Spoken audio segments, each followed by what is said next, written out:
Hello from the land of TV. This is King Cool. And welcome to the Toast Reviews. For those of you who don't know how this works, I watch a movie, I put something in my toaster, and I talk about it before my toast is done. But right now, it's October, which means we need something spooky, which means that we're in the middle of the horrors of romantic comedy month. Ah! Yeah. So, today, all 5 of these movies were picked by a coworker of mine, a lady coworker, who likes all 5 of these movies. And today, I have watched He's Just Not That Into You from 2009, I think it was. Maybe it was 8. With a lot of people in it. It's like an ensemble cast. And today on the program, we have, because we're trying to keep all the food spooky, we have 7... I forgot there's no autofocus now. We have... There's autofocus, but it makes a lot of noise. 7 brain kashi waffles. Brains.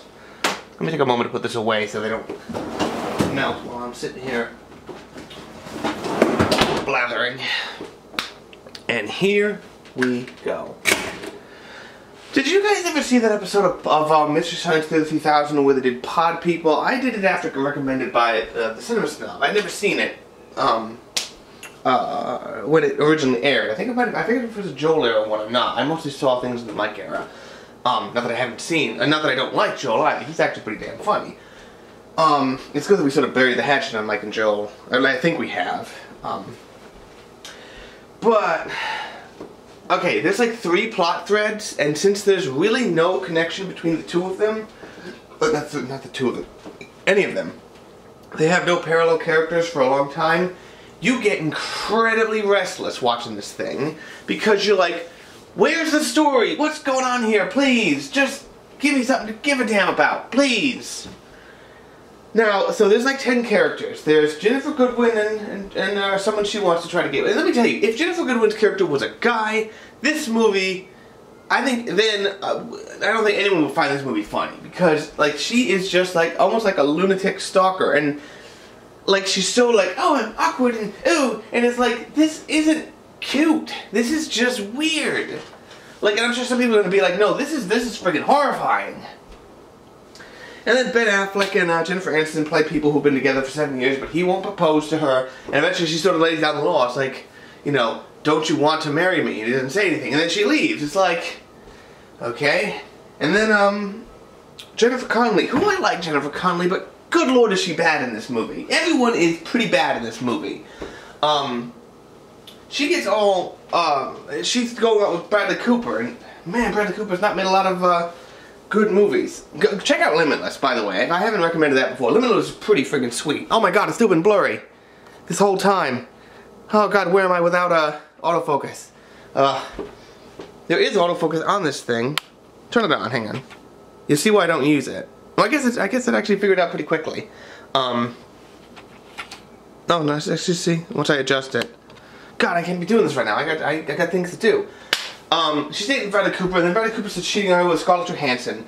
And then Scarlett Johansson, I think, has someone else that she's cheating on, and then she gets all pissed off. Because at one point, she has to stay in the closet for a long time, and then that's when she decides to break up with Bradley Cooper. It's like, that's what you get when you're the other woman. Don't you get all stupid bitch on me. And then she's like, and so, you know, he accuses him, and then he finally confesses, but then he doesn't confess that he's actually still a smoker, and it's like, I don't get how you can hide the fact that you are a smoker. Because friggin' smoke, you know when someone's a smoker, they smell like smoke. Everything they have smells like smoke. The food they eat smells like smoke. Their poop smells like smoke.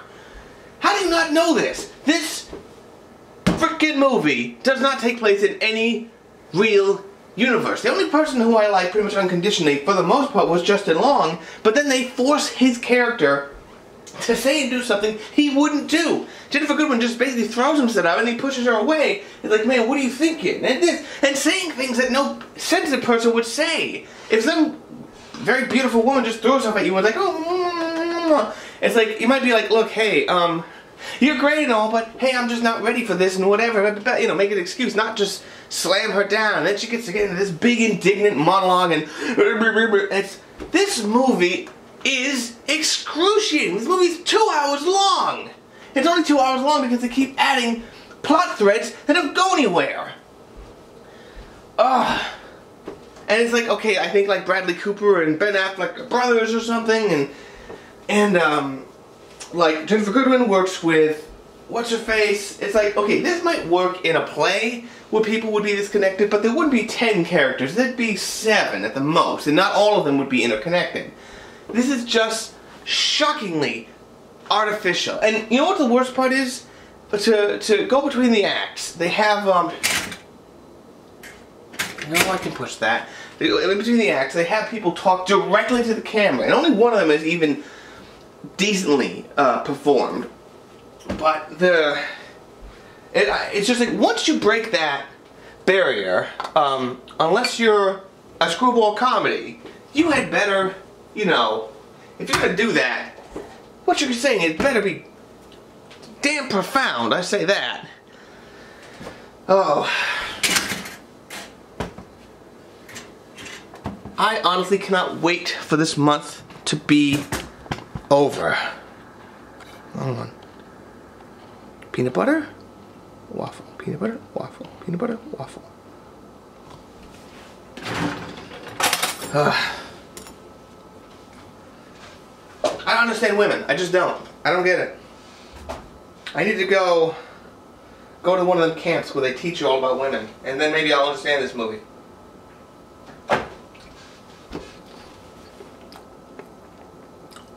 Anyway, maybe I'll do a cross where I talk about something specific. I didn't end up taking notes during it. I didn't have a piece of paper. Oh, I should have done the peanut butter first.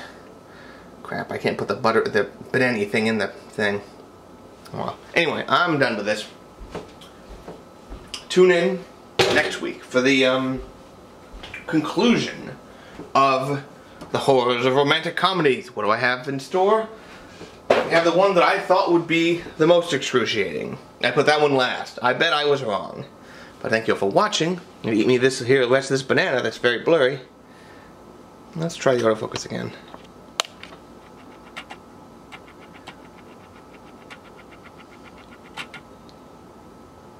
Okay, that did not. Okay, there we go. Maybe I just put it too far in the range. We're learning so much today. And you can hear the autofocus. That's why I don't have it on.